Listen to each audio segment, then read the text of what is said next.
এটা দেখ বলছি আমি মোবাইল নিয়ে তাও তোদের বিষয় সেজে না না।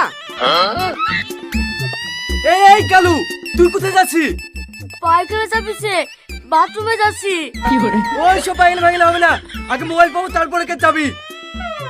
এই সোহেল, টনি এসছে? হ্যাঁ হ্যাঁ আসছে। এই আবার চলে যাচ্ছিস যে? প্রকৃতি দেখ ভাই, একটারে ঘুমো তোমার বাপেরও নাই। তুই আমাকে 2 মিনিটে লেগে ছেড়ে দে, কাজ ছেড়ে আবার চলে আসবো। বাহ, তুই তো বিরাট নাটক করতে পারিস রে। 2 মিনিটে লেগে ছেড়ে দেবো আর তুই মোবাইলটা সামনে তুই চলে আসবি, তাই তো? দেখ বিশু, এখনই ভালো ভালো বলছি, টনি আসার আগে মোবাইলটা দিতে। এই আসিন, এটা টনি চলে এসছে। চ ছেড়ে দে ভাই, ছেড়ে দে, না হয় প্যান্ট হয়ে যাবে। যতই অভিনয় করিস তোর ছাড়